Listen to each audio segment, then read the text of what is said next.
Assalamualaikum warahmatullahi wabarakatuh. Dalam video kali ini, saya akan menjawab pertanyaan sahabat subscriber yang menanyakan di kolom komentar. Yang pertanyaannya, bagaimana caranya mencari fosil Gallikelor yang seperti ini? Artinya, mencari fosil Gallikelor yang kualitasnya hampir sama atau sekelas. Nah, bisa diartikan juga menanyakan sejenis fosil Gallikelor yang mempunyai kualitas bagus, teman-temannya. Karena ini kualitasnya juga lumayan bagus. Ini adalah pertanyaan yang belum sempat saya jawab beberapa hari yang lalu, dan saya mohon maaf kali ini saya baru sempat menjawabnya. Baik, langsung saja akan saya jawab sekarang.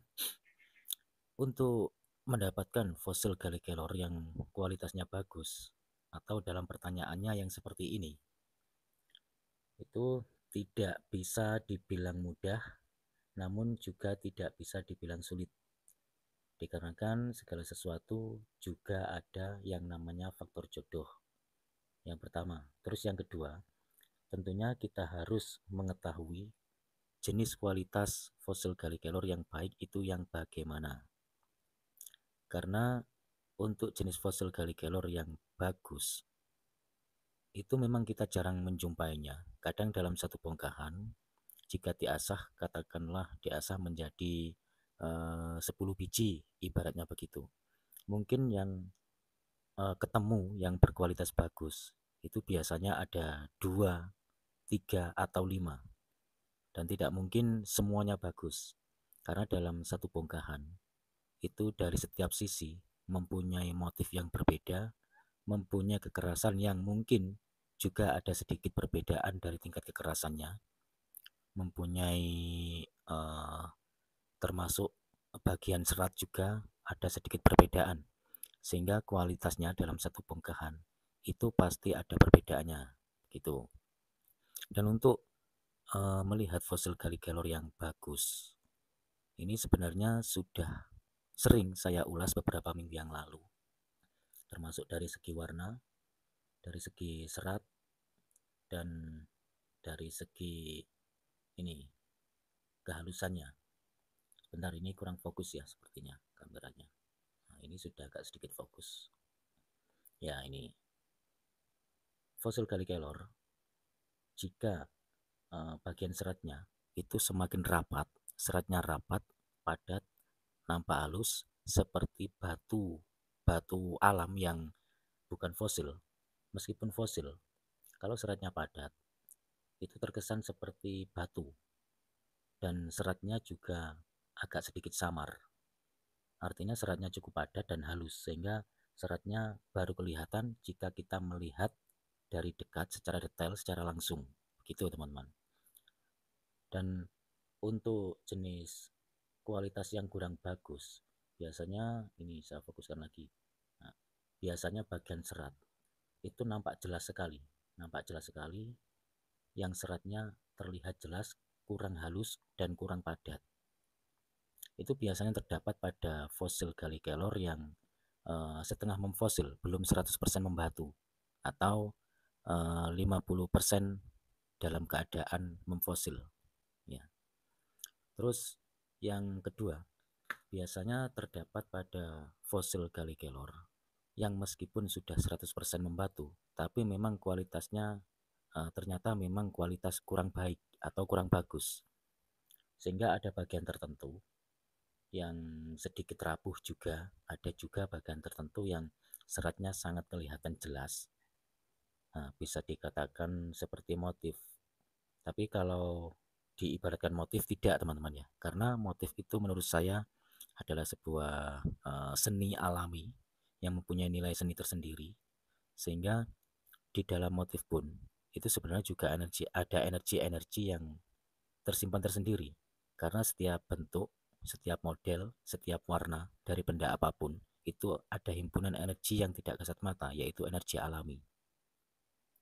Ya, sekali lagi buat sahabat yang bertanya di kolom komentar, ini adalah jawaban dari saya.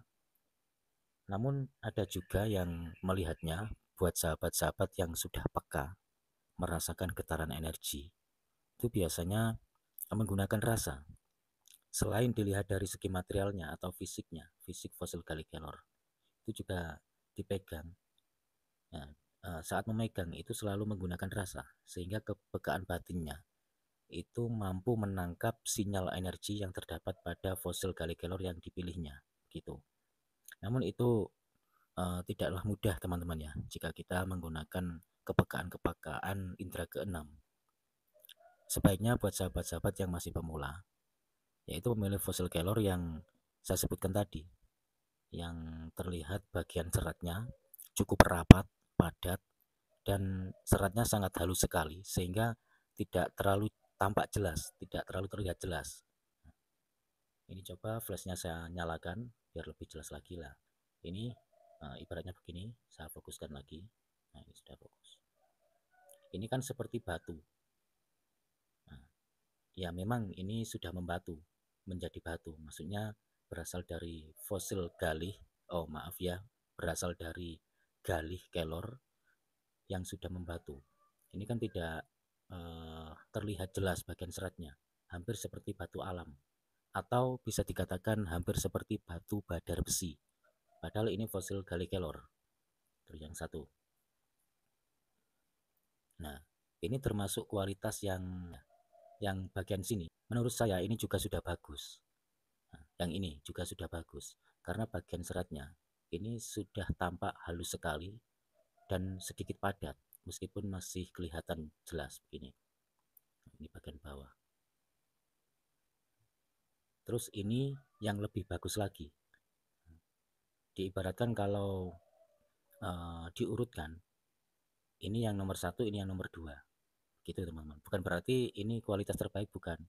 Ada yang lebih bagus dari ini juga ada. Nah, karena setiap benda apapun itu tidak ada yang nomor satu, seperti halnya kita manusia juga tidak ada yang nomor satu. Itu. Menurut saya ini cukup bagus sekali. Ini juga bagus, tapi lebih bagus yang ini. Gitu maksudnya. Bisa dilihat sendiri, diperhatikan lebih jelas lagi, lebih detail. Nah, ini jelas ya. Nah, inilah yang terbaik. Yang terbaik yang ini. Nah, ini juga baik, tapi ada yang lebih baik, yaitu ini. Ini yang terbaik. Ini seratnya sangat halus sekali, hampir seperti batu badar besi. Padahal ini fosil Gallikelor. Ini. Nah, ini yang urutan kedua. Kalaupun sahabat-sahabat mendapatkan yang seperti ini saja, ini juga maksudnya ini juga termasuk sudah bagus teman-teman. Meskipun seratnya sudah meskipun seratnya masih kelihatan, tapi ini cukup padat sekali. Seandainya sahabat-sahabat sudah mendapatkan yang seperti ini saja, ini sudah bagus. Dan alangkah lebih bagusnya lagi jika sahabat-sahabat mendapatkan yang ini, yang jenis seperti ini. Apalagi sudah mengkristal. Sedangkan ini belum mengkristal, sudah masuk kategori bagus. Apalagi sudah mengkristal, lebih bagus lagi. Begitu. Ya, teman-teman, semoga ini mudah dipahami dan semoga bermanfaat. Kurang lebihnya saya mohon maaf. Cuma itu yang bisa saya jawab dari pertanyaan sahabat subscriber yang menanyakan di kolom komentar. Sekian dari saya. Terima kasih sebelumnya. Wassalamualaikum warahmatullahi wabarakatuh. Rahayu, salam budaya.